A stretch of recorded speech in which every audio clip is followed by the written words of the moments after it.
everybody. Happy Wednesday. I think it's Wednesday, isn't it? I'm having a hard day.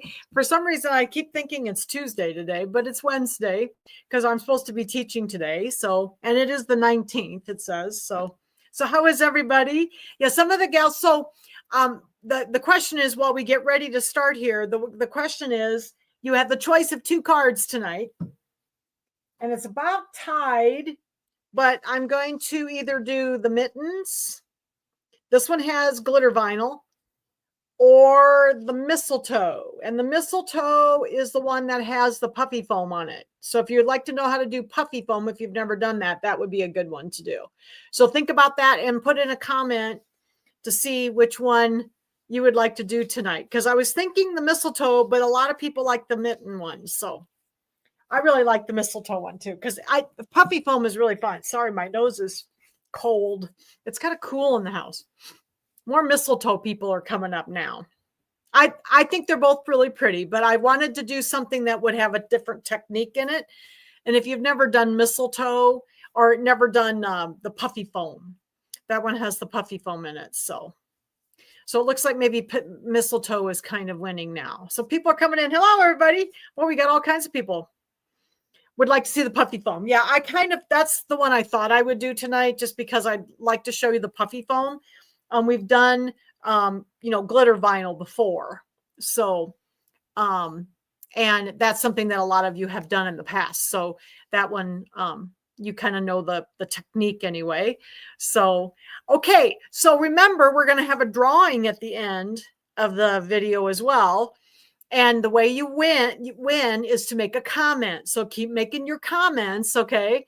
And thank you, Bernadette. Bernadette's always so kind to tell everybody to give me a thumbs up. So if you like the video, go down and give me a thumbs up. It helps me on YouTube. So it is really nice. I enjoyed YouTube a lot. So could you use the puffy foam in the mittens? Not the way it's digitized, Sandy. It is digitized differently, so it would not work in the mittens. The way I have it designed, it's designed as an applique. So the puffy foam is not an applique.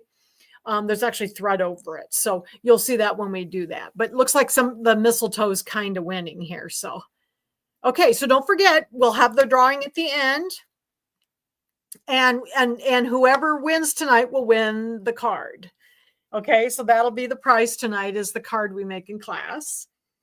And and I think some of you probably saw it on Facebook. I put it on Facebook and I put it on YouTube. What we're going to do in 2 weeks, I'm going to show you that before we start. So just like, let me grab them here. So we're going to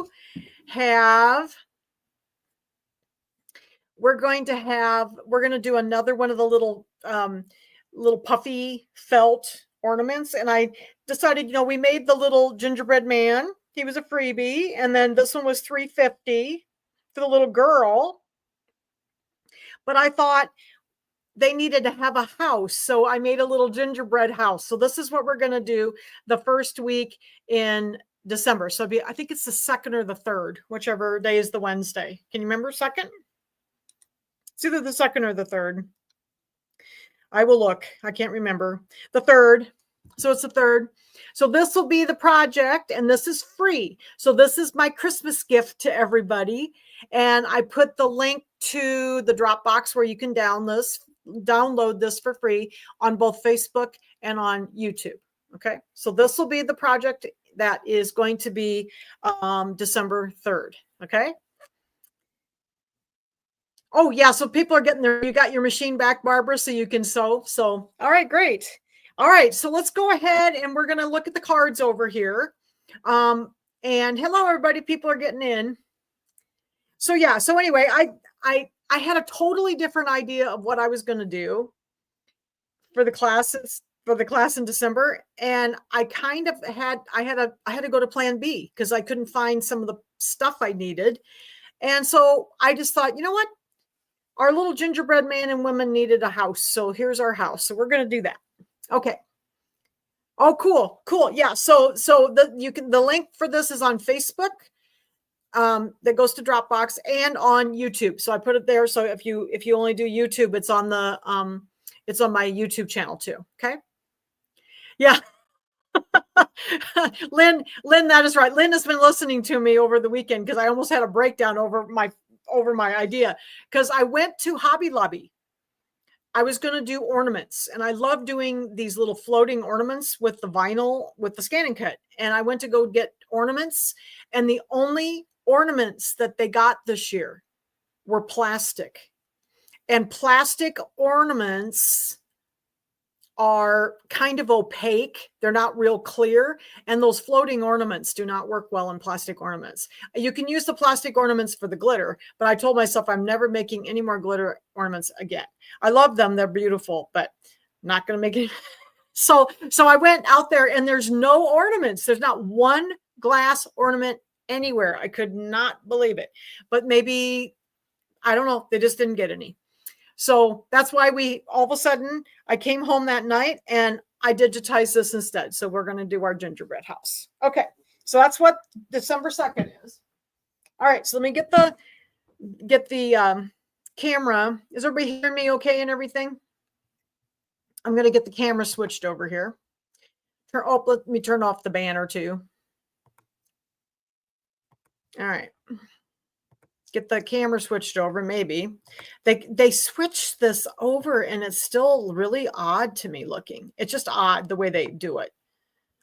Okay, let's see. You have to hit the right button, just the right buttons. Okay. All right. So you should be able to hear me on the other camera now. And let's talk about, so did everybody have, I think the mistletoe card kind of won. So I think we'll do the mistletoe card. But the cards that we're going to make tonight are the Christmas cards that I have. And so if you want to purchase these designs, they're up on. So let me put that banner up just quickly while we're doing this so you know where to go. So this is where you go to buy the designs. sew-along-with-jan.square.site. And that's where the designs are. Okay. And let me go back to my comments so I can see. Yeah, I thought you'd like the gingerbread house. So Merry Christmas to everybody from Jan. Okay. So that's where you go to get the sew-along-with-jan.square.site. That's where you go to get the designs. And I will also have that linked in the description below this video, so you don't have to remember it. Okay. Oh, sorry, somebody must be near my garage. All right. So these are the 4 cards that are in the design. Oops, I got to get back to my comments. Do you have a sympathy card? I do not yet, Maureen. That I did a set of all occasion cards. So I'll show you all the cards. Yeah. So Lynn says, make sure you put a dash between, and you have to have the dashes. Okay. If you go to Google though, and you just Google Sew Along with Jan, the YouTube channel comes up and so does the website, just so you know, if you have trouble finding it. Okay.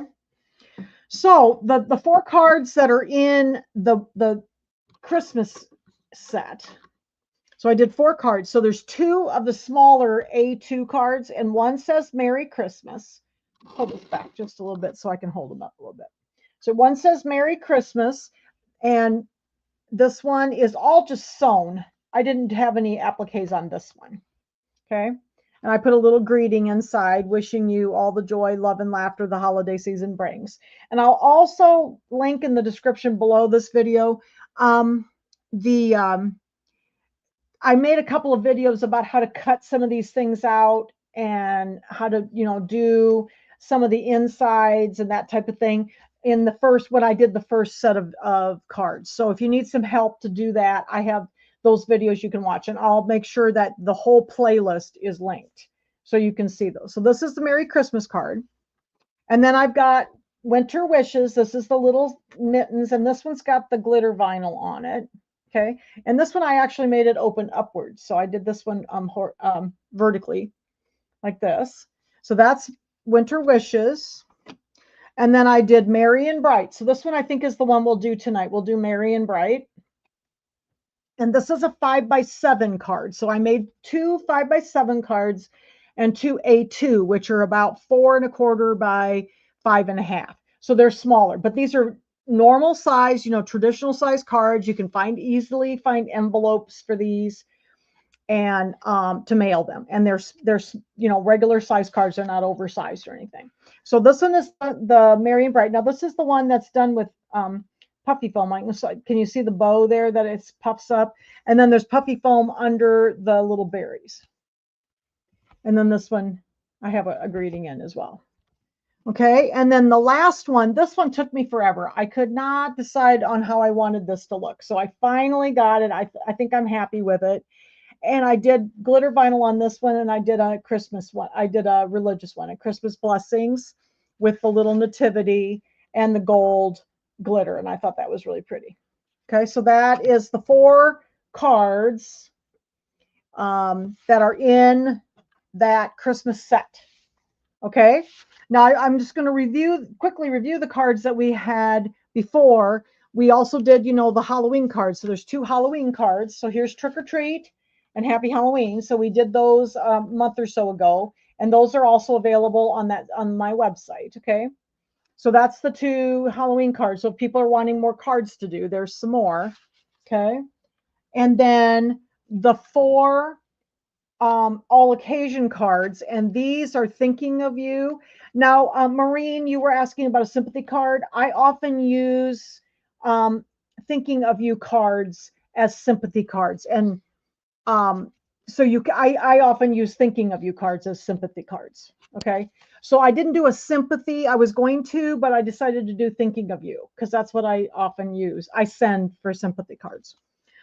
There is another Christmas card in that all occasion, and it's Happy Holidays. So this one also opens upward like this. So that's in the all occasion set. So there's 3 sets now. And then there was a happy birthday card in there. And I think this is the one we did in the class. And then a hello friend card. Okay, so these are the original set that I did. And those are all the A2 or the smaller size cards. Okay, so these are all the smaller ones. All right, so that's the 3 sets that I have available right now. And so the next one is going to be Valentine's Day. So I'm going to work on Valentine's Day pretty soon here. All right, so I think we're going to do the holly card. We'll do the mistletoe card, Merry and Bright. So we're going to do that one tonight, okay? Yeah, Maureen, I use thinking of you a lot for sympathy cards. And then you can put more of a sympathy sentiment inside. That's what I do. I often send thinking of you. Okay, so we're going to do this one. Let's do the Merry and Bright, okay? Tonight. And that one is going to be in the instructions here. Let me tip this down.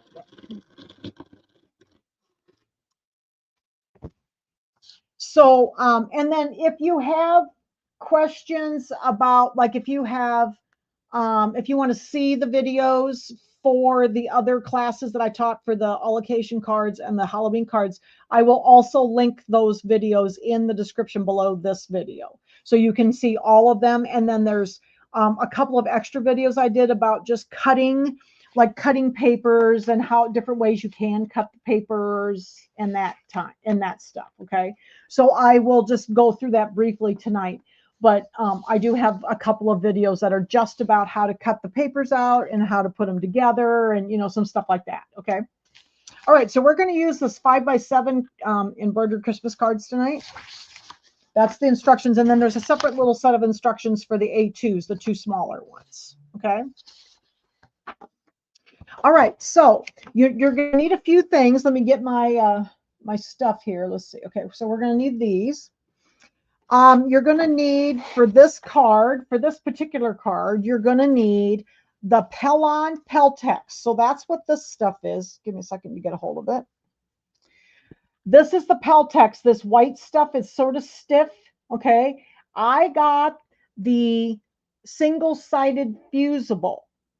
So I was able to find that. And so I have fused a piece of fabric. So there's a piece of fabric here.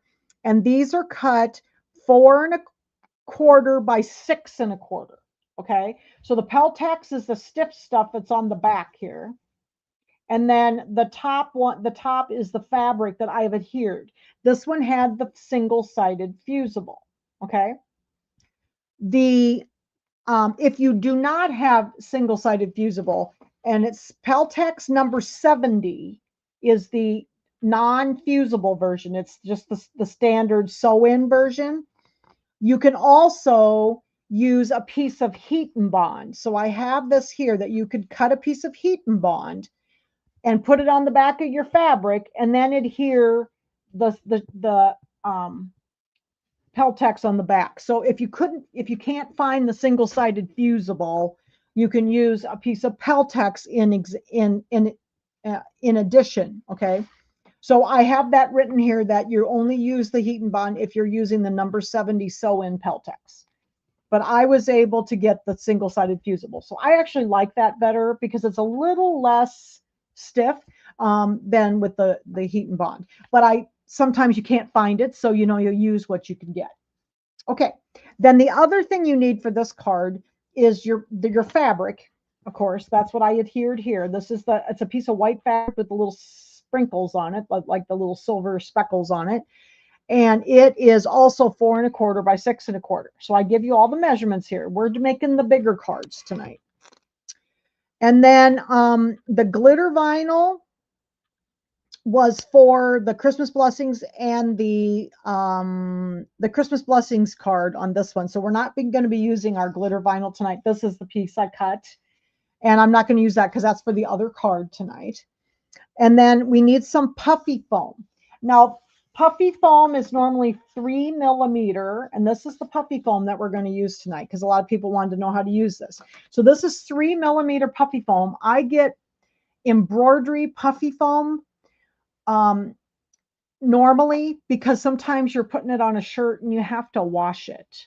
So I like to be able to have the good embroidery puffy foam if you can find it. I get it from Dime, and I get it from I had some that I got from All Stitch are the two places that I've gotten it. So the Dime is really good. Okay. Janet, not really, because the dimension or the aspect ratio would be off. So the 5x7 cards may not sew out the right size if you made them into the smaller cards. It's kind of the dimension may not be quite right.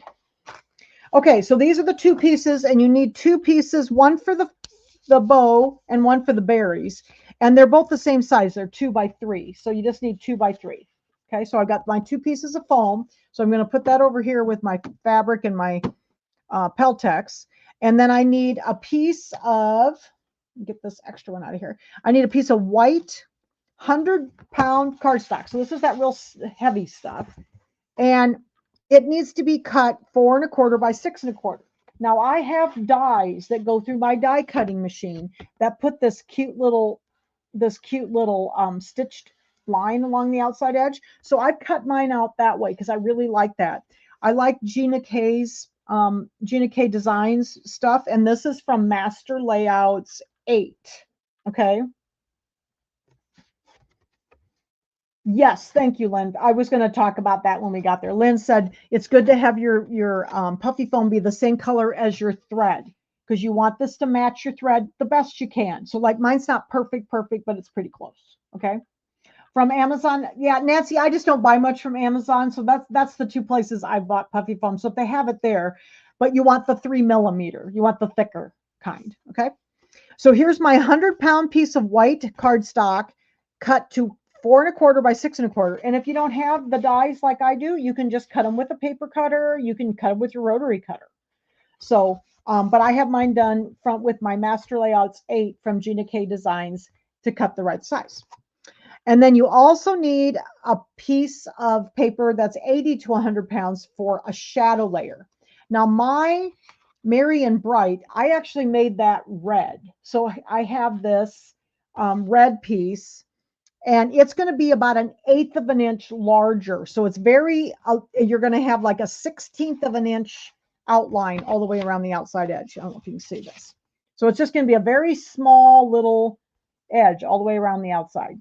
So this one is going to be 4 3/8 by 6 3/8. So it's just 1/8 inch larger than the white is. So here's the white.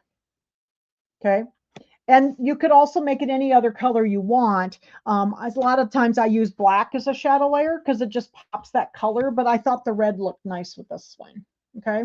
So I've got red for this one. And then you need a piece of, oh no, I don't have any card bases. Oh my gosh, I may have to cut a card base, but I'm sorry, I don't have any card bases. I'll show you how I put it together though. I thought I cut all my card bases and put them in here, but guess what? I didn't, and I forgot, and here we are at class. All right, so then you cut a card base, one 8.5 by 11 piece of paper, and I'm going to show you how I did it here. It is cut from 8.5 by 11, so I'm going to cut it 7 inches tall, so it's 7 inches this way, and it's 10 inches this way. So when I fold it in half, it's 5 inches. Okay, so that's the card base. And I have a video that I talk about cutting card bases and all that. So if you need some help with that, you've never done that before, I'll link them in the description below, to all those other videos that I did some more specific stuff. Okay, so that's the card base. It'd be 7 by 10, and then you're going to score it in the middle so that it'll close up and it's 5 inches. Okay, so it's 5 by 7. All right. So I'm sorry I didn't cut my card bases. I thought I had everything cut, and I must not have cut the card bases. So we'll pretend when we go to finish it at the end. I think you'll understand what I'm doing. So okay. Then we need you need 2 pieces of the tacky stabilizer, like Perfect Stick. This is Floriani Perfect Stick. So it's the tacky kind that is tearaway, but it has the tacky surface. And I just scored this with my scissors, and I'm just going to rip it out to expose the tacky surface. Okay. It seemed like I was missing something tonight. Everything, I swear I had my card bases cut, but evidently not. So, all right. And to cut the card base, I have to go to the other room. So we may just have to improvise tonight. How about that? All right. So there is my tacky surface exposed. And this is a 5 by 7 hoop. So I actually hooped the whole thing first. Then I took my scissors and just scored it. And then I just ripped the paper off. Okay. Yeah. Small senior moment. Yeah, I know. I was feeling that today. So, okay. Now we're going to be using I've got my pre-wound bobbin in here, or your regular bobbin thread. We don't have to use any matching threads. And I've got white in the top right now to get started. So let's get our design over here. Let me get our design. So we're going to do the mistletoe. Where is it? Here it is. Okay. So we're going to start out with part 1. There's a part 1 and a part 2. So the part 1 is going to be most of it. So we're going to hit that, and we're going to set this one. These will all fit in a 5 by 7 hoop. Okay. So we got Merry and Bright up here. Okay. Let me get back over here. And now I'm going to show you a trick. I have a little trouble with my pre-wound bobbins and this is my tight bobbin case for the Brother Baby Lock machines. There's the bobbin case in here. I don't know if you can see it very well. Probably not. But it's got the blue or pink polka dot in the middle. So it's set tighter for these pre-wound bobbins because that I use. Okay. But the one thing I've had a little trouble is that when I do placement lines on just on the stabilizer, sometimes it doesn't pick the bobbin thread up too well. So what I'm going to do is I'm going to put the bobbin in, and I'm not going to cut it off. Just leave it right here and don't cut it off. And then it's got something to grab onto. Okay.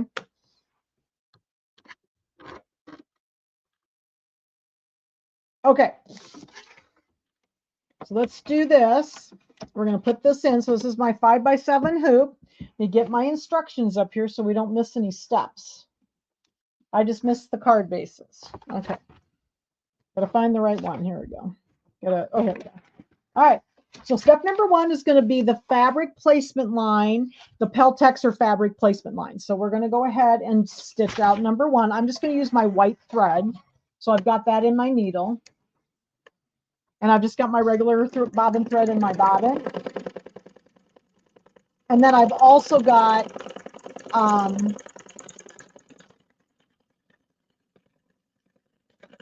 number 11 needle in the machine. I always use a number 11 when I embroider. So. Number 11 embroidery needle. Okay. So the first step then is we're going to take that piece of Peltex, you know, that stiff stuff that we put the fabric on. So this is the fabric side up, and we're going to put it in between these lines. Now I always have to kind of stand up to do this. So I'm going to stand up over here and do this. I have a little trouble seeing the line from an angle, so I like to stand above it. And this one is not quite so important that it is perfectly straight, because we're going to trim it out and make a applique patch, but it's nice to have it as straight as possible. So here my paper's stuck. There we go. So press it down nicely onto the paper. Okay. And then step number 2 is going to be the tack down line. So we're going to tack it down fairly close to the outside so that it won't move around us. Tack it down to the staples. I'm just going to leave the white in for all.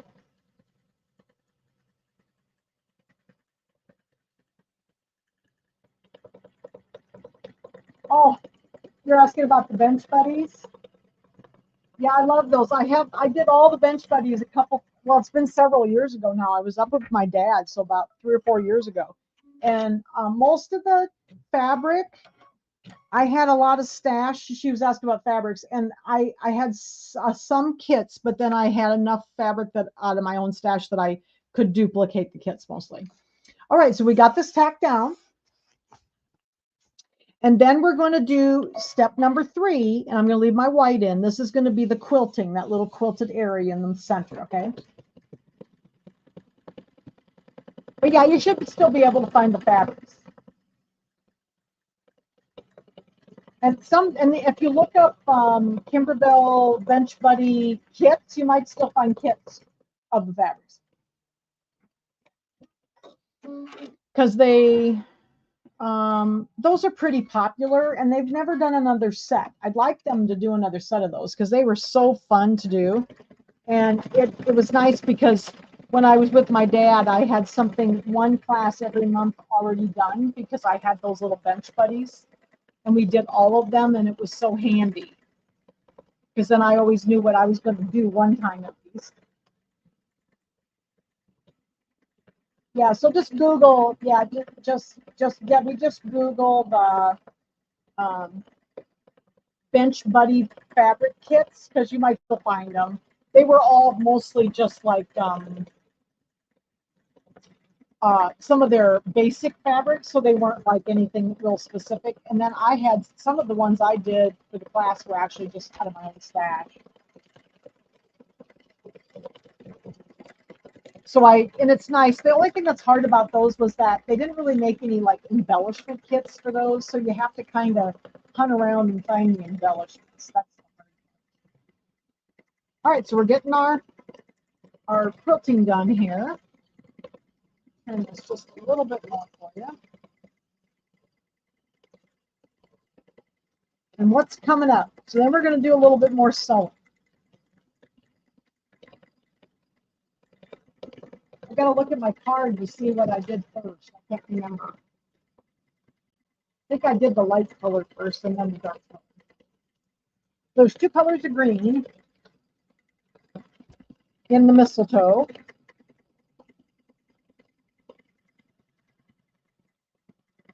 And this one only takes about 20 minutes to stitch out. Okay. Oh, we have to do the stem first. The mistletoe stem. So that's going to be the brown. Where did I put my brown? I must put it in the bag. Let me find my brown thread here.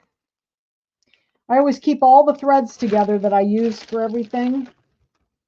until I'm ready to be done after I'm done with the class. All right, so we'll do this. And this is the brown for this little stem that's going to hold the mistletoe. So get that.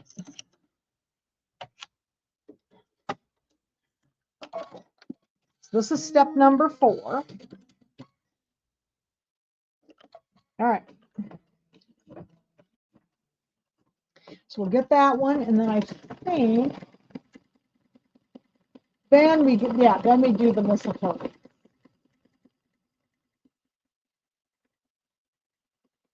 So when it's doing the mistletoe, I might leave just for a minute while it's sewing, and you can watch it sew for a minute, and I'll cut a card base. So I have a card base to show you, because I think I should have time to do it then. Yeah, it was funny because I thought my little envelope that had all my parts in it seemed a little small. I'm like, what's missing? And then, yep, that's what it is. Oh, well, we can fix it. So here's the little stem, and then I think what I said, the light ones are going to be. So I'll get I had 2 greens. My brown is I think it's that sandalwood. I like that sandal or sandstone. These are the brother colors. I really like that sandstone brown. And then the 2 greens that I'm going to use tonight are fresh green for the lighter, and then moss green. These 2 look really nice together. They're some of the older colors, but they look really nice together because they're both a little bit on the, they're not real bright greens. So they're a little bit warmer colors. So I'm going to do the fresh green first, which is the lighter one. All right, so that is step number 5. And pretty soon we'll start working on some puffy foam. The puffy foam is really fun. I haven't done too many things with puffy foam. It's just digitized. You have to close it off so it won't pop out. And then if you get a little bit, if you get any little pokies that poke out, you can always use something, and I'll show you that at the end to get that taken care of. All right, so here's our light colored leaves. So if you give me a second, I will be right back. I'll go run and cut a card base real quick while this is stitching. Okay, I'll be right back.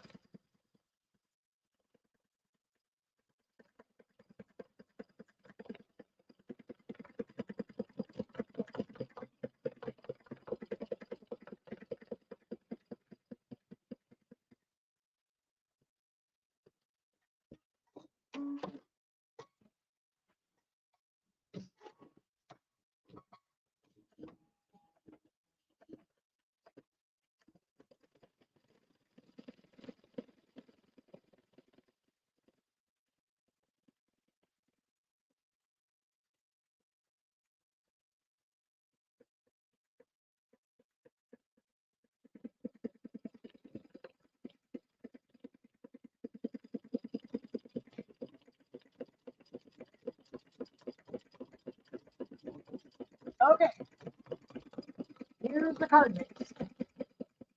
So this is the card base. It's kind of a lighter green. It matches this color pretty well. Okay, so we got that fixed. So then we're going to put it together properly at the end. So how's everybody doing? Is everybody following? How many people are sewing along with me? Are there some people sewing along with me?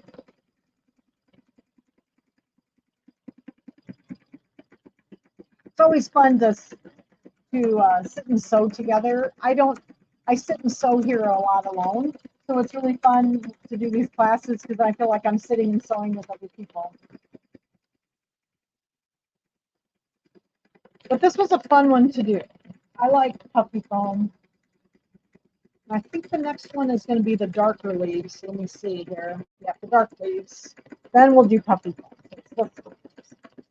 You're knitting? Cool. You're not that you're not working along, you're not that organized, huh, Bernadette? You're just watching, Maureen, you're just watching. So thanks everybody that let me go. Thanks for letting me go cut the card base so that way I can put it together properly at the end. Yeah, I thought my little kit bag seemed kind of small, and I'm like, what am I missing? Sometimes that happens. Will the card be for sale after the class? I'm actually going to give this one away. So the people who, if you make a comment, you get entered to win, and whoever, and I'm going to spin and see who wins, and somebody's going to win this card. Marina, there are no SVG files because there's really none of these.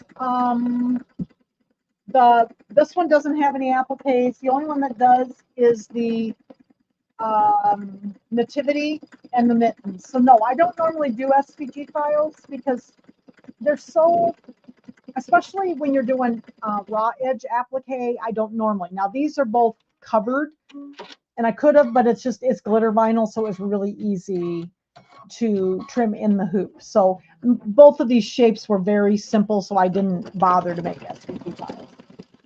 I'm really enjoying the embroidered cards because it kind of gives me the chance to make cards, and I also am doing embroidery classes because I love making cards, and I make traditional cards as well. But it's fun to be able to do both, you know, sew and embroider at the same time.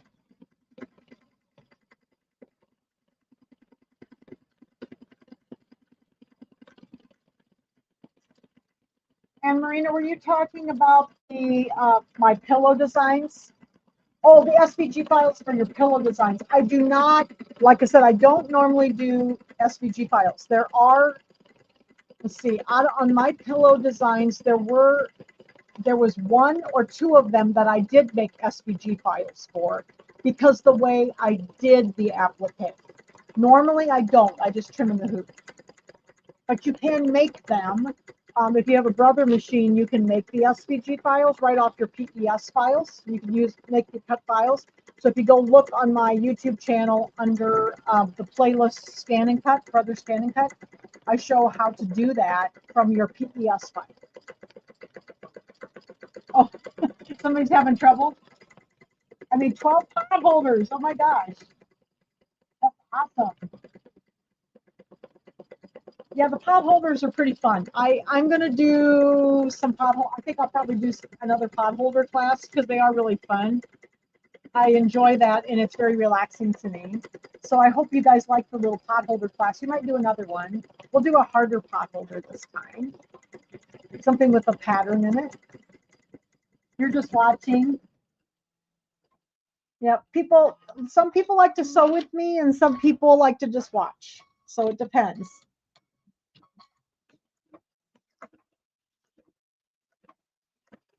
Oh, okay. Yeah. So Marina, yes, you can do it that way, and you can make the cut file right off of your PES file, save it back to a stick, and then take it to your machine. So yeah, she'll be able to do that.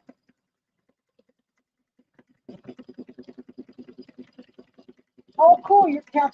Catherine, you're going to do some embroidered cards this year. Well, and you know, these really don't take that long to cut out, and or to sew out.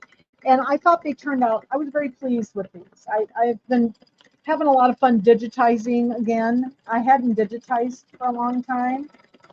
And I've really enjoyed, you know, I've enjoyed digitizing again and making designs.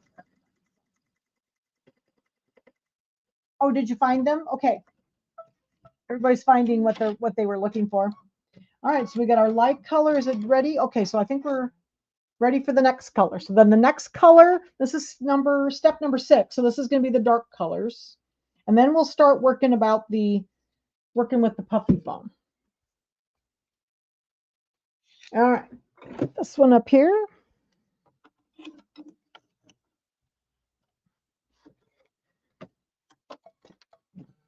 That one gave me just the right amount of time to get my card base cut. Oh, yeah, the Christmas cards, for some reason on my website, are all the way down at the bottom of my page. So when you get there, they're all the way at the bottom. I don't know why they go there to the bottom sometimes, and sometimes they're on the top. So I have no idea why. It's just the way, and I can't move them around. So the Christmas cards are way at the very bottom on my website. And like, I think one of the other card ones is like really close to the top. So I don't know why it does that. It's not a very fancy website. So I'm going to make the announcement again tonight. I did last time too, that if you order from my website, just be aware that it is not an instant download. I have to send the designs manually to you. So if I don't see the design, the order through right away, it may be, a couple hours later before I can send them. Or if I'm at work, sometimes I don't have time to send them right away. So I'll get them sent to you as quickly as possible.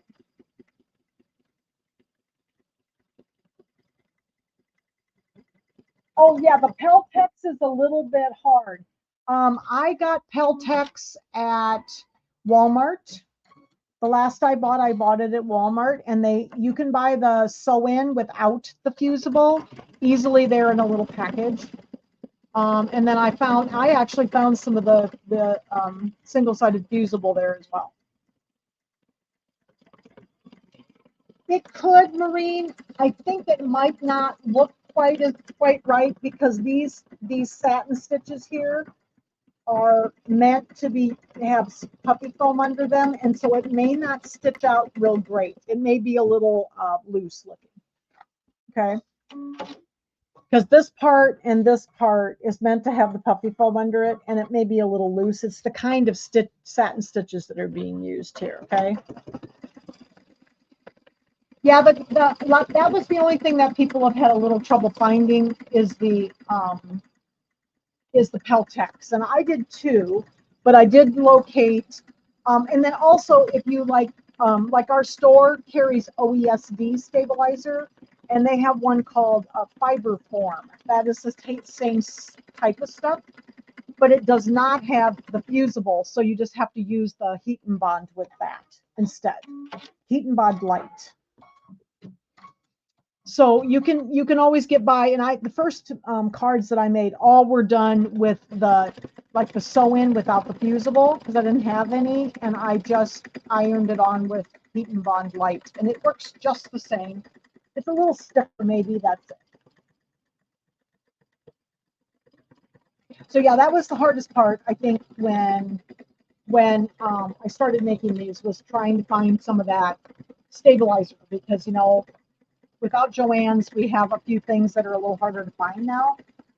So I was able to get it, and I can get it through our store. So there's a few things that I'll probably bring in because of that. That's some of the few stabilizers like Shape Flex, the SF101 Shape Flex. This Fiber Form. I have Fiber Form at the store all the time, but the Peltex is something else. And then like Thermal Lamb, it's a fusible like batting. And some of those things I may bring into the store just because it's very difficult to find this. Oh, and they do have the 3. Okay, so you can also use the puppy foam at Hobby Lobby. I don't normally use that kind of foam when I'm doing clothing because the stuff I have is for embroidery, so it washes better. But like for the cards here, you don't have to worry about that. You're not going to probably wash your cards, and so they do have 3mm puppy foam at Hobby Lobby, and that would work fine. So try to get it to be the color of your stitch, whatever you're going to stitch in. But I know this is from either All Stitch or Dime, one or the other. Dime has it and All Stitch has it. And it's actual embroidery puppy foam. Yeah, I know, but I'm kind of sad about Joann's too. I didn't buy a lot of stuff there though. I still buy a lot of stuff. I have a wholesale account, so I do buy a lot of stuff there. Okay, now we're ready for the puffy foam. So I'm going to change my thread to red. So I'm using my red puffy foam. So here's my red puffy foam for my bow. And I'm going to change to my color thread that matches that. And it's not going to be perfect, but get as close as you can because it can show through a little bit. And I'll show you how to take care of that if you have a problem. So I'm going to plug in my iron when I get this going. So now the trick is with puffy foam, it kind of likes to scoot around. And there's not anything that's going to like tack it down.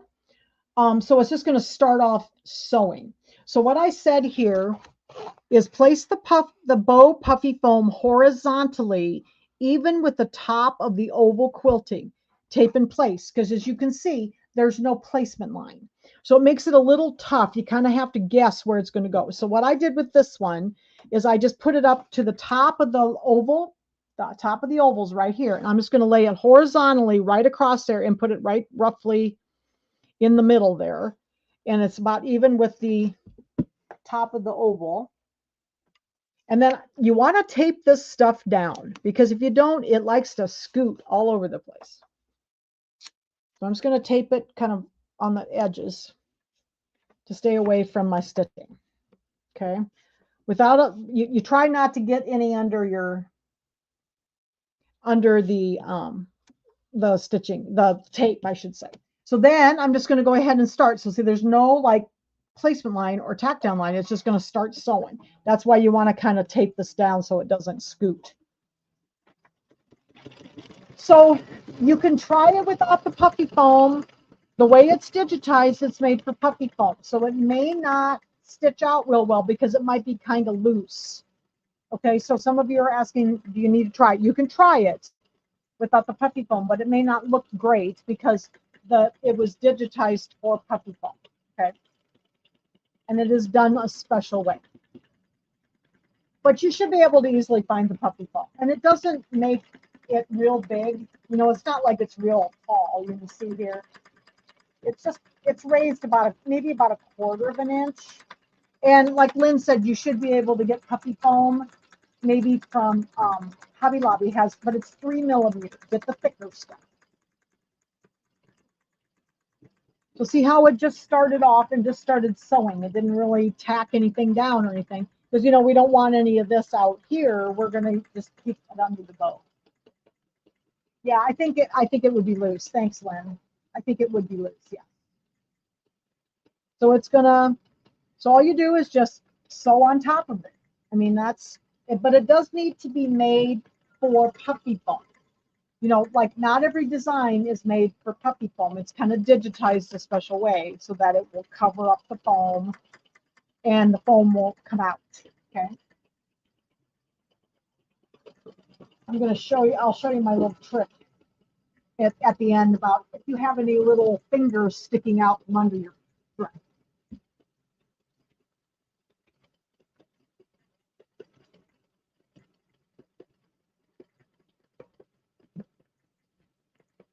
Hopefully I won't burn my hand on my little iron. All right, so we're getting the bow done. Going down, doing the other end. Puffy foam is very easy to use, but you do have to, you know, have the design has to be ready for puffy foam. So these are always fun to watch. I always enjoy puffy foam because then you rip it off and it looks so cool, you know. So how many people have done puffy foam? Have a lot of you done it? Has anybody used puffy foam before? Remove the puffy foam that is, okay, then we're going to take this puffy foam off and then we're going to put the white on. Uh-oh, where'd it go? Oh, here it is. I don't want to lose my puffy foam. I'm going to put that on and do the berries next. So it just takes a few minutes to do this. And then, like I said, tape it down though, because if it don't tape it down, it kind of scoots because it's very slippery stuff. And I know that I've got quite a few colors now because I do puffy foam occasionally, so I have quite a few colors. Yeah, the vinyl stuff. That's what the mittens was done in my, like the mittens was done in this little this is the glitter vinyl. So I do that quite a bit, and we did that with the Halloween card. And so the mittens are done with glitter vinyl, and so is the nativity vinyl. So this one I put the glitter vinyl behind the nativity and sewed on top of it. See? So there's glitter vinyl on this one too. Yes, so it was done. I did the puppy foam in the bunny, the little bunny mini foam that I did. So you can go get that one, and that one has puppy foam too. Okay, so we're done with our bow. Okay, so I don't know that it cut. Yep, I did. Okay, so then what we're going to do is we're just going to untape this, hopefully. This is the worst tape. I ran out of Kimberbell tape, and I think this is the cheap stuff. And oh my gosh, it's so sticky. So I'm going to go ahead and take this off. What material is the white? Oh, this white fabric here is like white with the little silver sparkles in it. And I got this at Walmart. They have it in most of the Walmarts, and it's a pre-cut piece. So I got this at Walmart, this white fabric.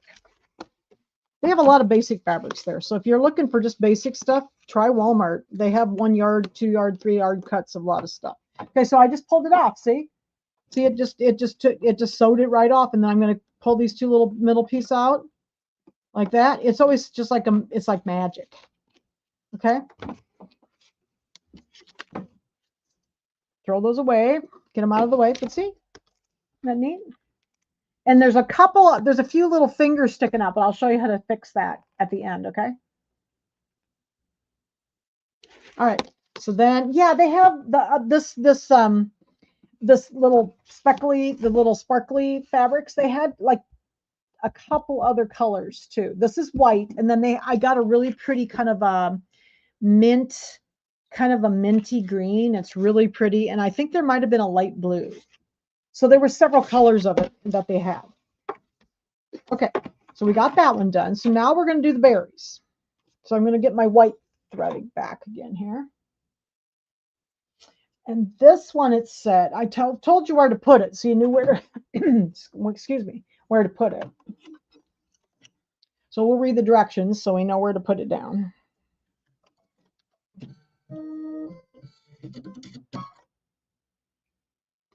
Oh, you had to scramble to find your puffy foam. Yeah, I know. I just love the puffy foam. Okay, so it says, so we move the puffy foam that is exposed around the bow. So we already did that. But then it says, place berries puffy foam vertically just under the bow loop. So all the berries are in this.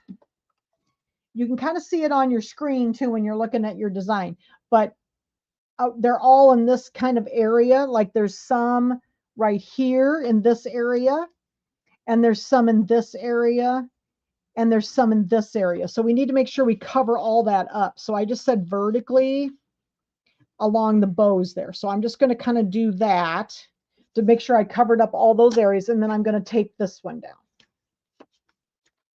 Okay, find some tape here, and we'll tape down the edges a little bit like that. Okay, make sure you get it high enough, because I think it's high enough. All right, so let's see how we do here. I didn't make it by too far. Is it cotton? Yes, this is cotton. This is 100% cotton fabric, yes. And it was in a yard cut. I don't think they had this in anything but yard cuts, the little speckly stuff, the little silvery stuff. But I found it in the Walmarts here, both of the Walmarts here, which are neither one are very big. And I found it in the one that I go to in Anamosa, Iowa all the time, because they have a lot of fabric there. So I found it both places. Yes, you can use the projector, but with it being white, sometimes it's hard to see. That's why I didn't do it. I just tested it and wrote it in the instructions about where to go, because it's white, so it's a little hard to see on the projector. So because it's got white fabric and it's white, the white berries, so it was a little hard to see. And I tried that, but it was a little hard to see. So then we got the puppy berry. So this is step number 8 we're doing. And it's going to do, like, there's several berries in each clump. There's several berries in each little clump here. So there's like 4 or 5 in each one. Again, I use the white thread over the white puppy foam.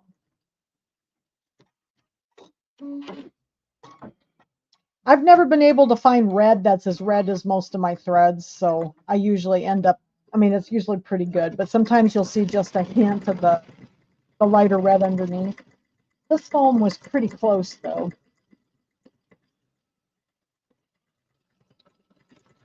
I know, I just love puppy foam. Puppy foam's fun. I love to use the glitter vinyl. So you notice that I use glitter vinyl quite often. It just makes it, it just gives it depth, and it's so pretty. Hi, Cindy.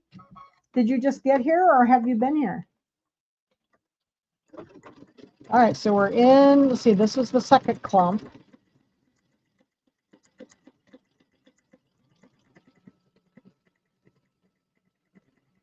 Make sure I have all my parts that I need here for showing you my little trick at the end.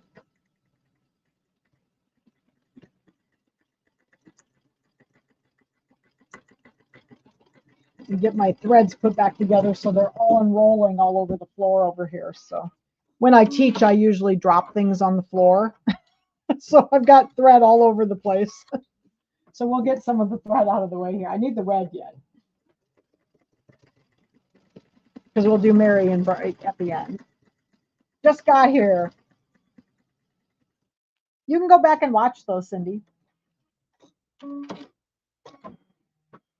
I have a thread stand on my machine. Yes. So if you look up, yes, I have a thread stand. I'm using the thread. I usually use the thread stand.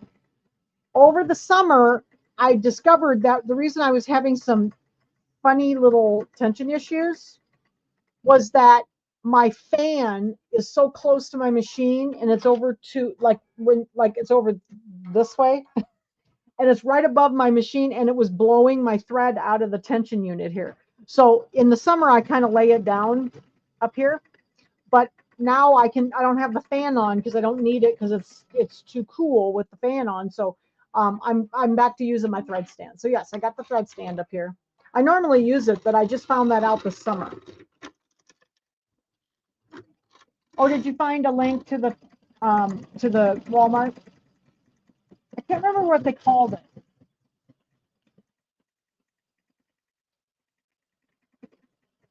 I know the classes. It's amazing how many really cool machines there are.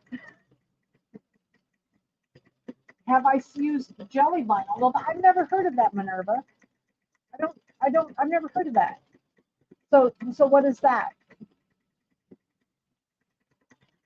Did you just bought the cards? But yeah, I don't know what jelly vinyl is. I'll have to find that out. Does anybody know what that is? No, Cynthia, my cards cannot be used directly on cardstock. The reason I do them on the fabric like this becomes a patch, like an applique patch, and you put it on the cardstock. The reason I don't like to sew on the cardstock all the time, because I'm kind of limited to what kind of things I can do, because you have to digitize in a way that it won't go through the cardstock. So that's why I like this, because then I can sew anything I want, and then it still goes on the cardstock. So yes, we're going to sew on the cardstock around the outside edge, but we're not going to sew on it for everything. And I have done some cards that I've sewn on cardstock, but it's a little bit more limiting. I find it limiting because then the designs cannot be very full. They have to be more sparse, and then digitized kind of in a certain way so that they don't pull through your cardstock. Okay. And I also don't like the messy stuff on the back. So.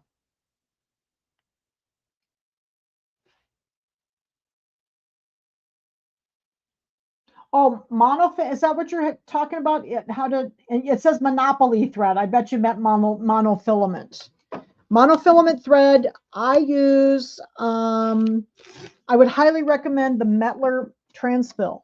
That's the kind that works the best. And I lay it down I don't like it on a thread stand. It doesn't like to, oh, you make Stampin' Up! Cards? Cool.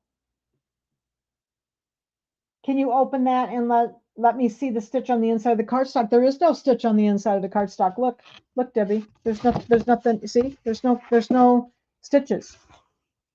That's why I like this method, because see, there's nothing on the back. It looks like a card in the inside. And that's the only thing about sewing directly on the cardstock. Then you get those ugly stitches. See, there is no ugly stitches because I'm going to hide it. So when we put this together, you'll see how I hide it. Okay. That's why I like this method, because then it's pretty on the inside too, and that looks more like a traditional card. Okay, so I took the tape off my foam. Now, this foam is a little harder to take off because, these are little small pieces. So I'm going to pull off carefully as much as I can. And then what I did with mine, I'll show you how I did this, because there's some little pieces left over. These little berries are pretty small. So what I did is I took the end of my scissors, or like your seam ripper, and just work those little pieces out, because there's some pieces that just don't want to come out too easy without a little help. So I'm just going to use the end of my scissors here to take those out, and I'll show you the trick at the end when we get all done, how to fix. If you got any still showing, you can still fix it. But we'll work on that a little bit. Just try not to do anything to your thread. These little scissors have a real sharp tip, so I'm just using the end of my scissors to get a hold of it so I can pull it out. But these are pretty close together. So this one I may have to, I'll show you the trick though, that at the end. I always like to wait till it's all sewn out first, but these are a little bit harder to get out. A little bit yet. There's a little piece in here yet. This is the one that's hard to get out, is this one right here. There we go. That's better. Get close. Okay, so then we got those out. So that's the white berries.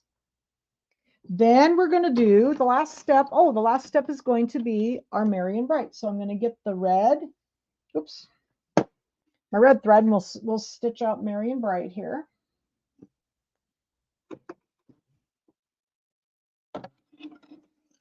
This card took me a while too. I had a hard time deciding what color.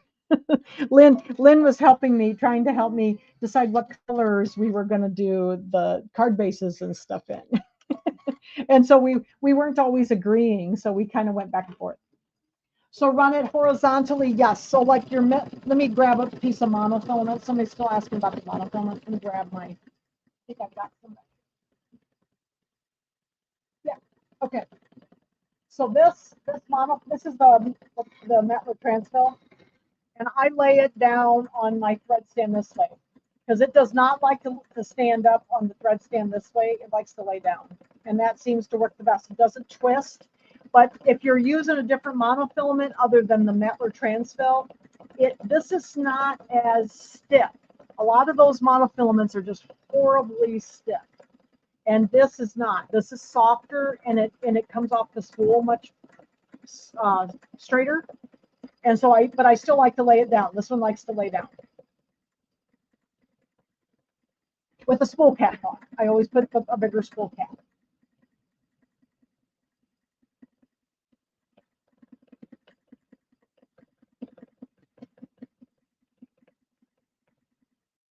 Yep, so I ran it horizontally.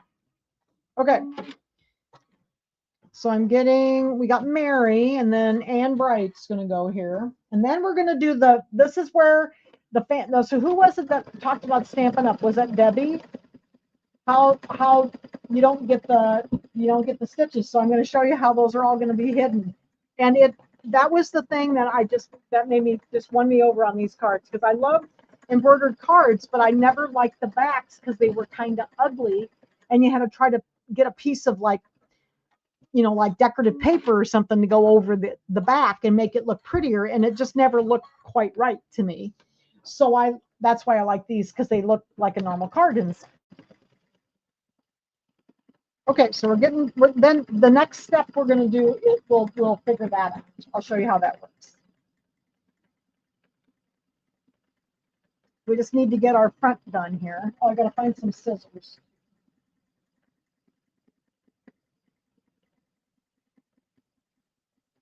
I think I used, oh, I used the green for the edging. This green back up here because we'll use that.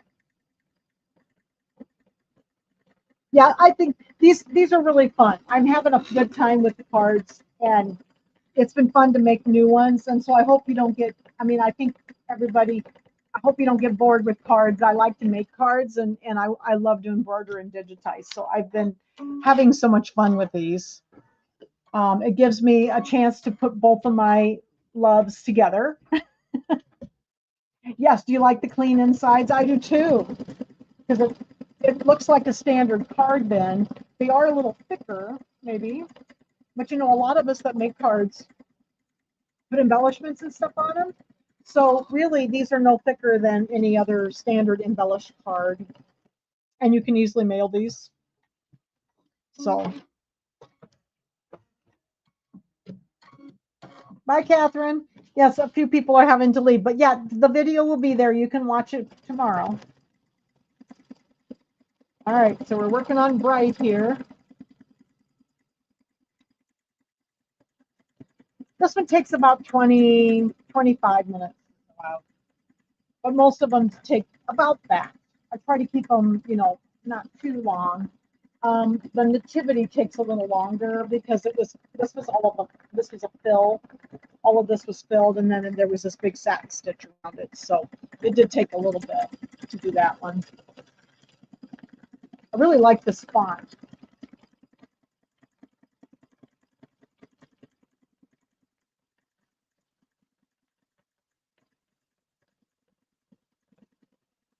Yep, has 6 layers. Yeah. So when you make cards, so often they have lots of layers, and like handmade cards often have a lot of layers, and these are really no thicker. These have layers, but they're no thicker than another card that I make. In fact, sometimes they're not as thick. So, and they still feel like they have texture because they're sewn. Yeah, because these are fun. I mean, they take a little time to do, but you know, if you make cards and send them to people, but you know, when you buy cards, even cards you buy nowadays are so terribly expensive. So it's fun to make them. I like to make cards for people. I think they appreciate, you know, something handmade. That was something my father always loved. He loved handmade things, and so I always made him something for Christmas.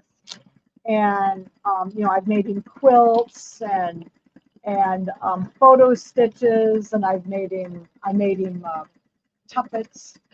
So he always loved something I made. Oh, so you might show this to your Stampin' Up class. Do some of them also embroider? All right. So we are done with that part. So this is part 1. So then it says to remove the design from the hoop, and then we're going to trim with a pair of scissors around that outside. Whoops, second. I'm sorry. I'm getting a pop up on here. Round that outside oval, you know, this line right here. So I'm just going to take some scissors and we're going to trim around that. So let's take this out first, out of the hoop. And then I'm going to get my good, you know, shears. These work really well for this. And I'm just going to trim all the way around. You can trim right through the paper, right through the stabilizer. I'm just going to trim just outside that line. Don't cut into your stitching if you can help it. So we're just going to trim right around that oval. So this is going to make our applique patch.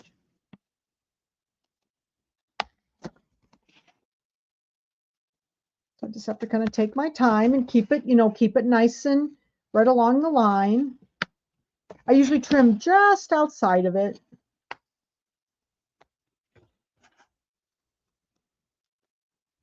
Yeah, I started making cards about 4 or 5 years ago. It was when I was up with my dad. So that would have been 2021, 22 is when I started.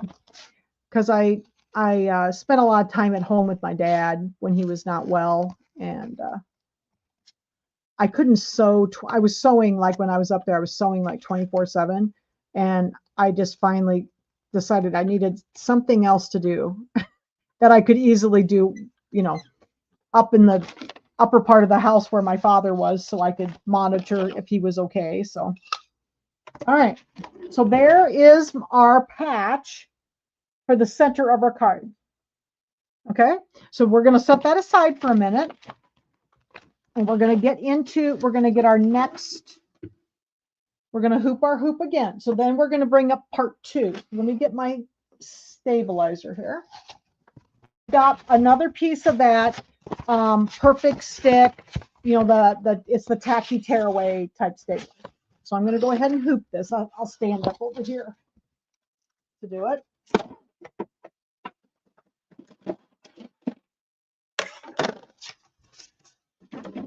My stabilizer is just barely big enough because I'm running out. So, and my stabilizer I needed was back ordered. So I have to kind of skimp and make it work to get through all the classes here. All right. If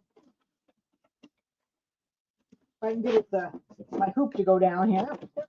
So I just hooped it right with the paper. This is the paper I'm going to take off, is on the top here. So I'm going to get this in there and I'm going to tighten it up a little bit. And I'm going to run over and do this on my cutting table. I'm just going to take my scissors and score along here. I don't like to do that on my sewing machine because sometimes it can make a mar. So I'm just going to do this on my cutting table over here.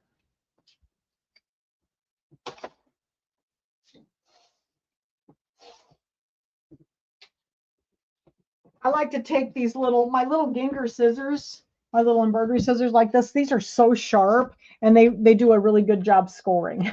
So, but I just don't like to do it on my sewing machine. Okay, so we're going to go ahead and take this paper off. I'm just going to go ahead and rip the paper off.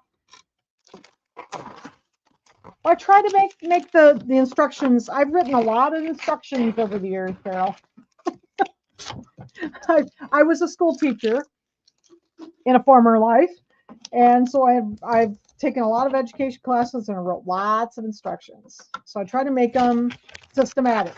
That's important. Okay, so we're going to pull this all off. I feel like I've had a lot of different lives. Do you guys feel that way too? Because I've had like stages in my lives, you know, because you have different careers and you have different. So I started out as a school teacher. I was a music teacher. This particular stabilizer is actually the OESD Stable Stick Tearaway. And I also use Floriani Perfect Stick. That's the other kind that I really like. And so the tacky stabilizers, not all of them are great. I also use the Kimberbell, and it's pretty good. So, Debbie, you were a teacher too? Oh, cool. So you were a school teacher as well. Cool. For 30 years. I only taught for a couple of years, but then I worked at a music store and I spent a lot of time in schools because I had the education degree. So I spent a lot of time in schools with kids. So I still, but then they just weren't my responsibility. I got to go have fun with them and then leave them for their teachers. So I had a good time doing that. I did that for 16 years. Okay, so we're going to get our second design here. Pre-K? Oh no, I taught junior high school. I taught junior high, and most people tell me that I'm crazy because I like the junior high kids, but I taught 5 through 8. Okay, so I'm going to go back in and get my designs. And by the way, I sent these over wirelessly, so from my computer. So they're in the little wireless thing instead of in my USB. They're in my little wireless pocket here. So we're going to go down here. Okay, so here's this one. So this is the outline we're going to get. Okay, we're going to set that one. Okay, we got our second part of our design. Yeah, I'm kind of scared of little teeny kids. I've always taught older kids, so but a lot of people tell me I'm nuts because I liked the 5th through 8th graders. So, well, I've never been around little kids much. I did some student teaching with elementary and like with kindergarten and stuff, and oh my gosh, they were just kind of scary. I enjoyed it, but I was a little bit. The bobbin looks, yes, it does. I've got enough to get done though. I've got enough to get done. It is pretty low. Thank you for reminding me. Yes, I have enough to get done though. All right, so we're going to put in the green. I think it was the darker green, yep, that I used for my, oh no, I'm going to start with white. Take that back. I'm going to start with the white because we don't want the color to show through our kind of like motif stitch. So I usually use the color of my fabric to avoid that. So I'm just going to leave the white in. Okay. All right, so step 2, part 2 says to hoop the adhesive tearaway stabilizer in the hoop, which we did, and expose the tacky surface. And then we're going to use the color that matches our fabric. And I'm going to do that same little trick. I'm going to pull my bobbin out and I'm going to not cut it off. I'm just going to put it in like this and leave a little tail so that it has something to grab onto, because sometimes it doesn't like it when it's just sewing on stabilizer. And the step number 1 is going to be the cardstock applique base placement. So we're going to do our cardstock placement line. So we are going to sew on the cardstock now, but not too much. So this is the piece I'm going to use. I'm going to use the white. This is the one that I cut with my Gina K Master Layouts 8 because it's the 5x7 cards and it's got that pretty little stitches along there. You can cut it with your rotary cutter. Yours won't have stitches, or you can just cut it with a paper cutter. So whatever works better for you. Okay, so now it says to place the cardstock base, applique base, which is the white one, over the placement line, pressed to the tacky surface. Now, this is where you want to make sure that you get it on straight. So I'm going to stand up, and we want to make sure that we've got it right inside that line, very straight. So this is an important one to get it on straight. So it works better to stand up and get over it so you can see that it is straight. And mine is not, so I have to. So just don't press down too hard on it. It won't stick so hard that you can't get it up off of the stabilizer. But this is one I'm always pretty careful to get them on straight. Okay. So there is my cardstock. I know that.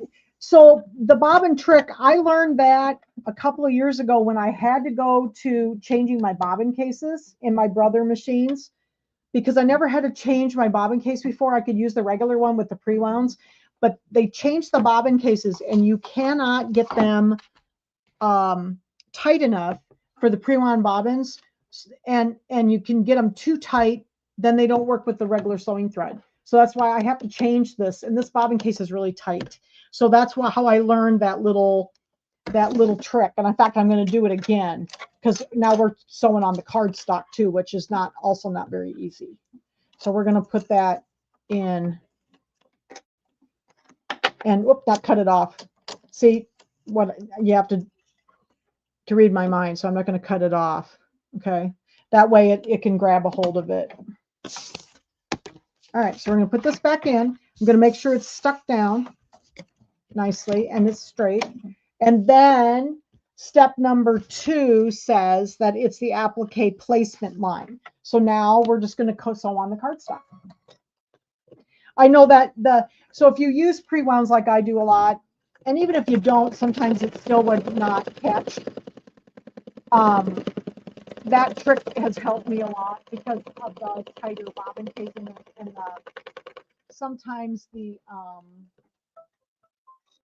sometimes even with the regular, when you're sewing on just stabilizer, it's harder for it to catch. Okay, so here's our applique placement line, and I left the white in for that. Now we're going to take our applique. So this is our applique. So remember all the ugly stuff that used to be on the back of your card? See all that ugly stuff? Guess what? I'm going to put it on this piece of cardstock and it's all going to be gone. Now I do have a couple little places I'm going to trim because it's going to be a little close to my edges. So I'm just going to trim some of these little ends off just so that they won't poke out. But you don't have to trim them all. I just do the ones around the outside edge. Okay. So that way, that's how we hide all the ugly stuff, which is here. Okay. All right. So to put this on, where did I put it? Oh, here. I have my fabric glue stick. And this is right before step number 3. Using fabric glue stick, adhere the applique patch over the placement line, press down well. So I'm going to take my fabric glue stick, I'm going to turn this over. Yes, the video will live on my YouTube channel. Yep.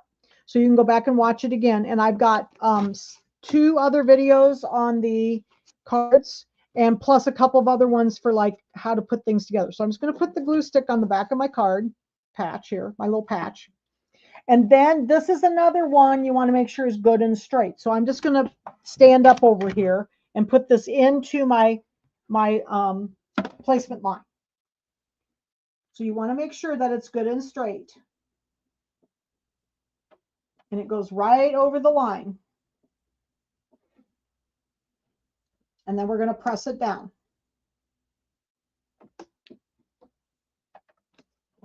Okay, so I'm pressing it down.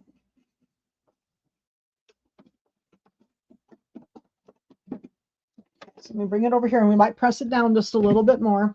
And you know, Maureen, I think I will actually put a new bobbin in just because I want to make sure I have enough. Doesn't that irritate you if you get close to the end and then you run out of bobbin thread? The jump stitch cutter is on. I use it. It's on. Give me a second. Sometimes when the if the designs are digitized well, you know, the machine doesn't cut that many times. So if that's what you're noticing, but no, I use the jump clippers on. All right, so this is a pre-wound. This is an NEB pre-wound, and just so you know, I am going to pull some thread off of this because they are very tight when you put them in the first time. So I take a bunch of thread off so that it's not so tight in the bobbin case. Now we're going to do the same thing. We're going to just leave the tail out here just because this one sometimes this one wants to not catch too. I always run out just a little. Yes. And I was a little afraid because all of a sudden I looked down and wow, it really is kind of empty. So we'll put another one in. All right, so I'm going to make sure this is pressed down well. Okay, on my card. And see, all the ugly stuff is underneath there. So it's not going to show. Then the next step is step number 3. And this is going to tack it down to the card. And I'm going to leave my white thread in. It's just going to tack around the edge of my applique patch. So you kind of want to hang on to it so that it doesn't shift.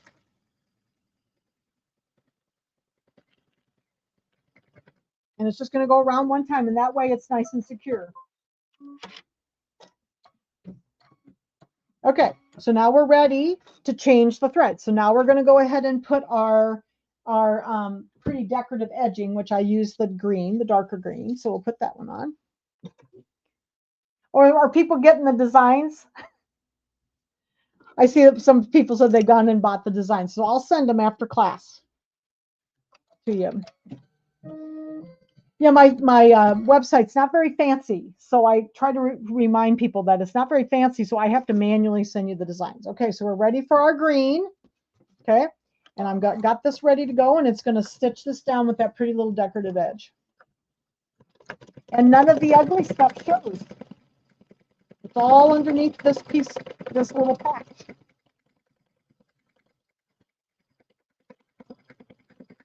We're going to do our decorative stick. Now this piece of cardstock is a 100-pound or 110-pound cardstock. This particular cardstock, I believe I got at Hobby Lobby, and it's their white 110. I think it's theirs is 110. And it seems to work very well. You need to have a pretty heavy cardstock here because you are sewing through it.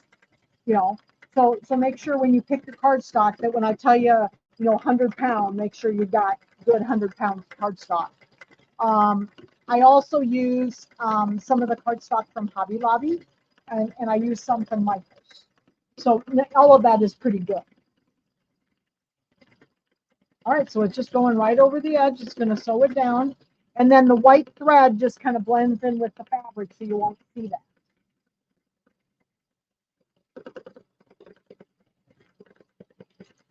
Okay, I got to get my glue ready here. We're gonna put this together. Show you a couple of my other cool little gadgets I got up here. So we'll put this together.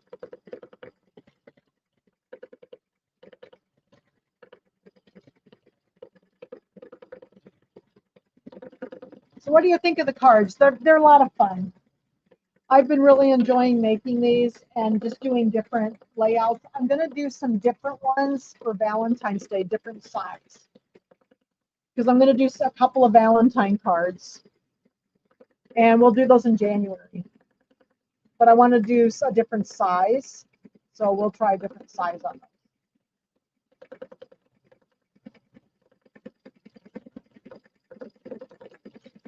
I know, Debbie, if you like to make cards, this is a way you can do both.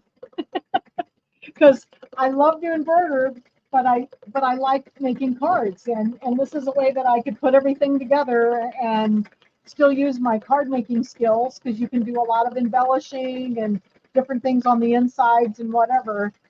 But then you can embroider too. It is a lot of fun. And I've got about, what do I have now? 10 cards.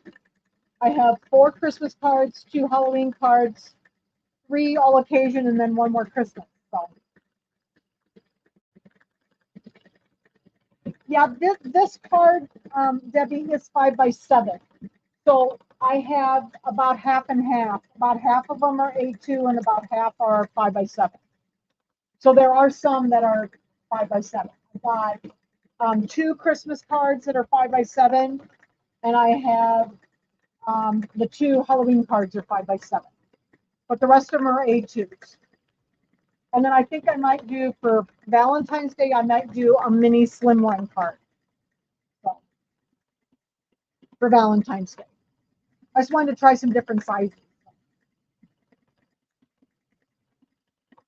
And they do stitch out really well. I love my software. I use the Dime Perfect Embroidery Pro software, and it does stitch out really beautiful. I mean, everything that I make with it, the stitches out beautiful. And I kind of like, it's so nice to be able to sew on the fabric, because then you don't have the ugly stitches on the back.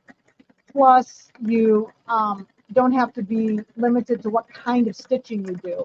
Because a lot of if you see the ones that are stitched on cardstock, which are also beautiful, you have to be very careful about the types of fills you use and that kind of thing. So they're kind of open, straight stitch types of fills on those kind of cards. So you do have to be careful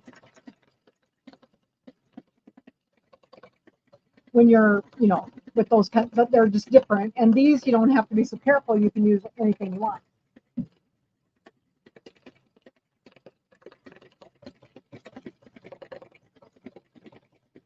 Oh, you like that? Yeah, you just have to have a little die cutting machine, Barbara. I have a Gina K Designs Intracut. You could use a little Sizzix, like a Sizzix Big Shot. I mean, a lot of those little machines are not that expensive, and you can buy the dies from Gina K. I like die cutting. I've been die cutting for years and years, because I die cut fabric first, and now I have dies for my cards. I'm trying to get all your comments read. Yeah, these are really fun. These are really fun to do. I've just really enjoyed making them, and it was fun to choose the colors. And please post your if you're on Facebook, post your the cards you make, so I can see the different color combinations you use, because you don't have to use the same one I do. And I'm always curious to see what people are making for their colors, because you can do these in lots of colors. Oh, looks like I must have broke a thread, so we got to back up. Sorry, guys. That happens to me sometimes too. Let's back up here.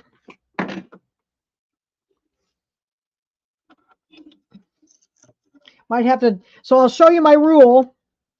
If something doesn't look right on the top, you rethread the top, you pull this out, and you rethread the bobbin too, because it's never the one you think it is. It's never the one you think it is. So we're going to do the bobbin also.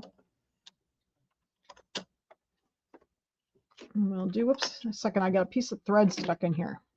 A little piece of thread, there we go. I can't get a hold of it. There we go. So, but it's never the one you think it is. So make sure that you, whenever you're having problems, thread the top and bottom.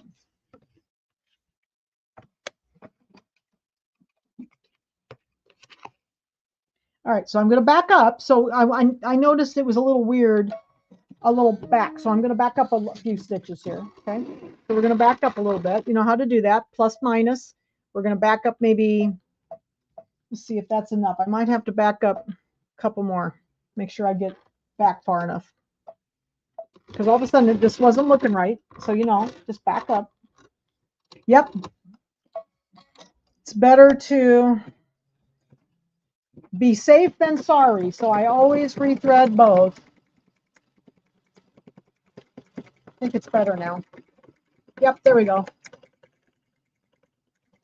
Now, when you're doing cards, you're sewing through some cardstock. I also do change my needle. So like before I start another project, I'm going to change my needle because I've been sewing through cardstock. It does kind of dull your needles a little bit. You can do a few cards though, you know. I do a few cards usually before I change it, but I always try to remember to change it before I go on to something else. All right, we're getting close here. This one was a little longer one. All right, it's got one more little thing to do. There we go. It's going to tie off. Then it says to remove the design from the hoop, and we're going to take the stabilizer off. Okay, so we're going to pull this out. Make sure everything cut. Yep. I always have a couple pieces of thread on the back, so I usually trim those off. And then if you've got any like little threads that are kind of towards the edge here, trim those off, like right in here. Got a couple of threads sticking out here, so we'll just trim those off. Okay. And you don't have to take the stabilizer out of the center. I just usually leave it in the center. It's fine. What size needle? I am using a number 11.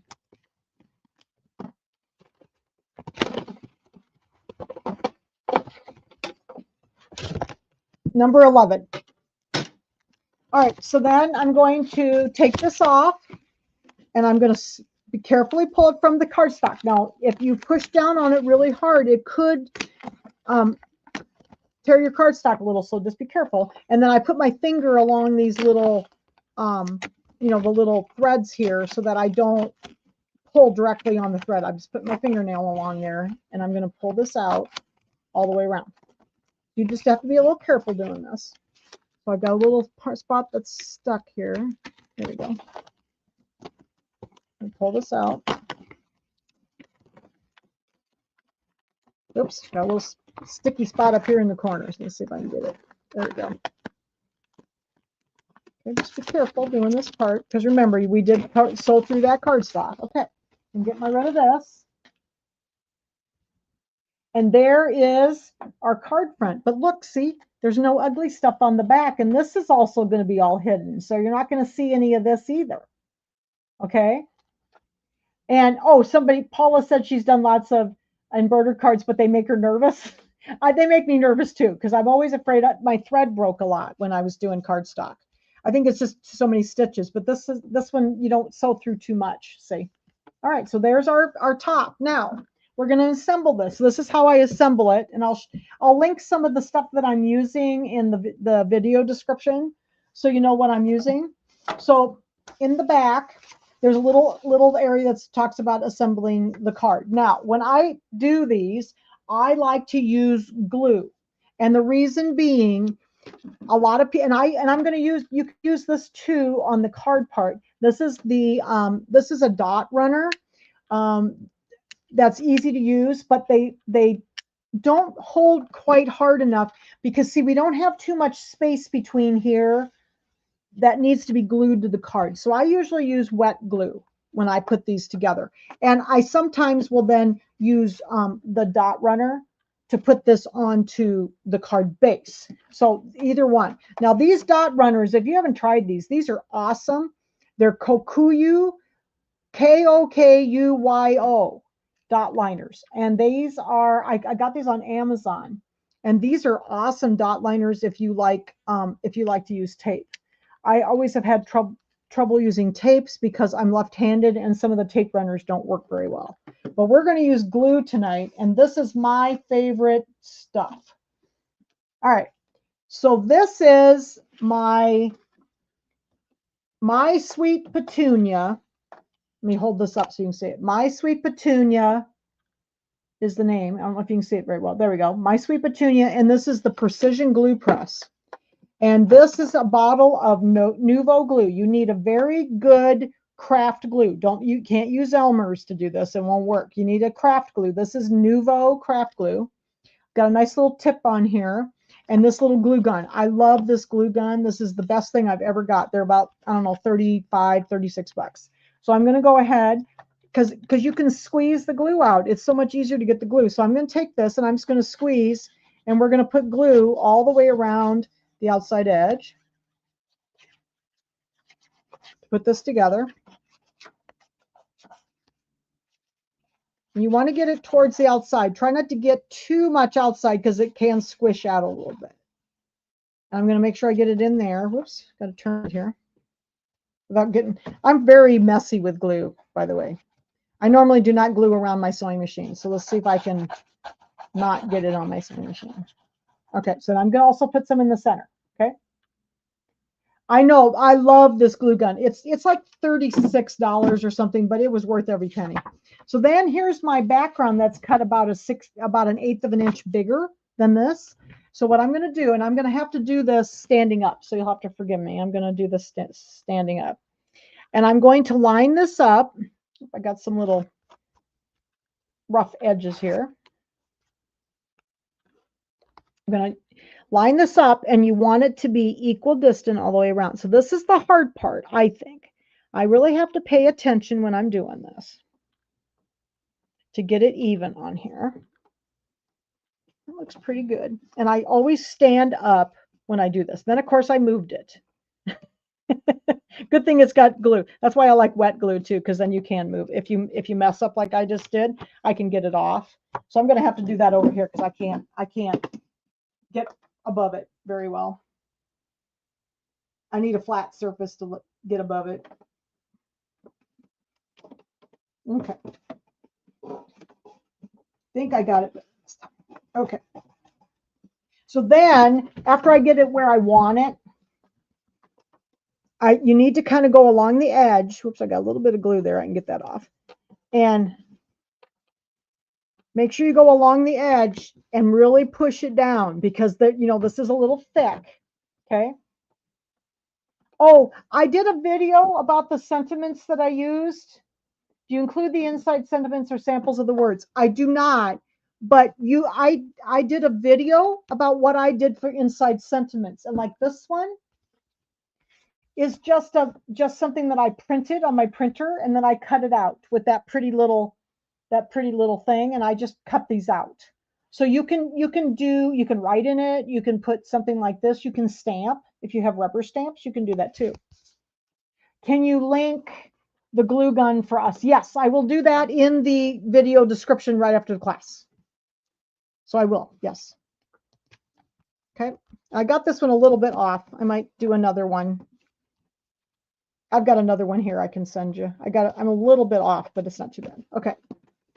But you want to press along the edges so that everything's glued down nicely. Okay. And so these big ones, you have to kind of really go around them a few times so that everything. And now the thing that's nice about this glue, it is a craft glue and it grabs right away. Okay. But no, I will also link that video so that you can see how I did the insides, because I did simple insides. Like these are just printed on my printer and I cut them out and I just put them in. Okay.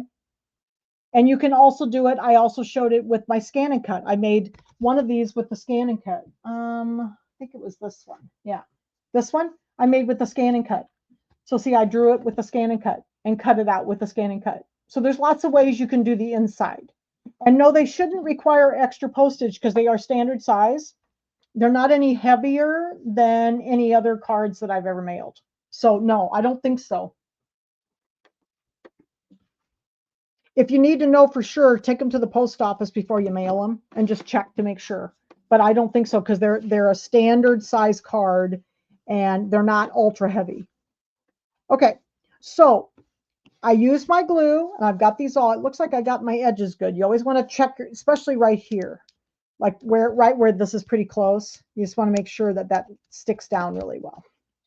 That's the little area that you always have to check right there and right here, that it's pressed down really well. Okay, so there is the little shadow layer. And yes, I will link. Can I link the cutter? Oh, you mean like the die cutting machine that I use? Is that what you mean, Kathy? The die cutting machine? Yes, I can do that. I have the Gina K one, but then Sizzix has a good one too. So I use my Gina K one now. Okay, so there is our card with our shadow layer. The next step is going to be the card base. So here's our card base. Bring this up just a little bit. Here's our card base. And then to put on this piece, I'm going to lay this down, and you can do this one of two ways. Oh, this, Sharon, I actually did that in my other video. So if you go to my card playlist on my YouTube channel, I showed how I used this, and I used my die cutting machine. So then you can see how I did it. So I really love that little die cutting machine because it makes that nice edge. Okay, so at this point, I'm ready to put this on my card base. You can use the glue again if you want, or in my case, I think I'm going to use my dot runner because this holds fine for this part. It's just this part that really needs to be glued. So it depends on what you like. So I'm going to try my dot runner for this, and I'm just going to put a line of tape along all the way around the outside edge. Second, let me get this off of here. It's hard to do this on the sewing machine. It's a lot easier on my table. Okay, get this all the way around, and then I like to put a little bit in the middle here. Okay. So there's my tape runner. No, the card is not warped. Nope. And I'm going to put this in. I'm going to do the same thing. I'm going to line it up. I may have to do this over there too. I'm going to line this up so that it's all even all the way around. And again, this is a 5x7 card base that I cut 10x7, and then I scored it and made a fold at 5 inches. Okay, and then I'm going to press this down.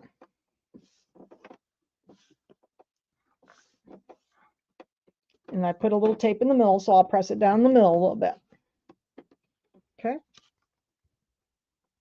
So no, the card's not warped, but what it does, it kind of appears that way from the top, but see, it's because of the applique patch sticks up. But no, the card's not warped. There you go. I've got some threads, but there's our card. Then you open it this way. This one's just a side fold or like a book fold card. And some of the ones I do, I like to have them go this way, but the bigger cards are harder to do that because the card stock sizes. So, okay. So there is our card, merry and bright. And the inside on this one says, warmest thoughts and best wishes for a wonderful Christmas and a happy new year. So I just did that on my printer and cut it out and glued it in. I just used my tape runner and put it inside. So that was a simple way to do the inside. Okay. Oh, showing shadows. Yeah, the shadows actually are from my light above my head. I'm so sorry. I have to have the lights though because it's so dark in here. And so it does make some kind of shadows. Now let me show you my little trick real quick about how I do this. Sometimes if you see some little pokies sticking out from your foam, puffy foam, I like to use, let me get my little pad here. I'm just going to lay this here so you can see it. I normally do not iron on my sewing machine, but this will protect it. But I wanted to show you, I just take a little pressing cloth over like the berries and my ribbon over the card. I just lay a little pressing cloth over here. And then I just lightly press around the edges of the bow and the berries, because what it does is it makes that foam like shrink, and then it shrinks up underneath the threads.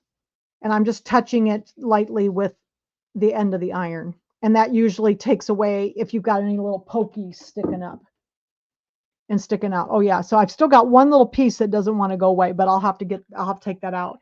But it really helps clean up the edges. Okay. And this one, I still have a couple little spots I need to work on because I had a piece that didn't come out very well down here. But this really works well if you just cover it up lightly and go around with the iron tip. It kind of makes all that foam shrink up underneath the thread, and that really helps. So I'm going to have to work on this one berry over here because it had kind of a big piece in it, so it probably won't shrink. Okay, like that. And then you're done. I know I've never really, it took me a long time to learn to I always wanted to learn to stamp. And I tried several times during my life, and I just had a miserable fail. And so my friend Lynn, who was here earlier, is a card maker, and she taught me the stuff I needed to learn to do that. And now I'm getting along really fine. My iron's kind of on a medium setting. This little iron, this is my little, my little Nifty Notions iron. I use this all the time. And that works, then it goes into the hoop too. I'm on the first and the third Wednesdays of the month, Debbie. So, and it's so it's 7 p.m. Central Time, which you must be to the east of me. So that would be 8 o'clock. I'm on at 7. Central, 7 Central. Okay, so there's our card. So somebody's going to win this card tonight. Okay, and then remember, in 2 weeks, so let me move my camera back to me so you can see me, and we'll say goodbye. So thanks for hanging out with me tonight. I know it took a little longer than normal, but it's always fun. Find the right camera and the right microphone. All right. All right, so this is going to be the prize tonight. Okay. And so if you win the prize, you do need to be in the United States. I have a few people from outside of the States. I can't ship out of the States. And what you need to do is email me, or you can personal message me through Facebook too, if that's easier for you. But you can email me at janshieldsewing@gmail.com, your mailing address, and I will mail this to you. So let me put my email up here so you know how to get a hold of me. Okay, so there's the email where if you win tonight, you need to send me your mailing address, and I will mail you this card. Okay, all right. And remember, in 2 weeks, we decided it was December 3rd, right? We are going to make, and this is a free design, we're going to make the little gingerbread house to go with our gingerbread man and our gingerbread girl. They needed to have a house to live in. So this is the project we're going to do in 2 weeks. Okay. All righty. So let me get back to my comments. There's my email address. Oh yes. And everybody, happy Thanksgiving, because you'll all have Thanksgiving before we come back and have another class. So, and then we will have a class on the 3rd of December, and then Jan is going to take a little vacation until January. So I usually do that every year. I take some time off in December and into early January. So I'll be doing that again this year, and we'll have some new stuff next year. Okay, so this is going to be the prize. Is everybody ready to see who's the winner? The winner is going to be, let me get the entry. I have to hit the draw button, and let's see who is going to win. See who's going to win. It's still thinking. Tina H. So it's Tina H 8975. So Tina H is the winner of the card.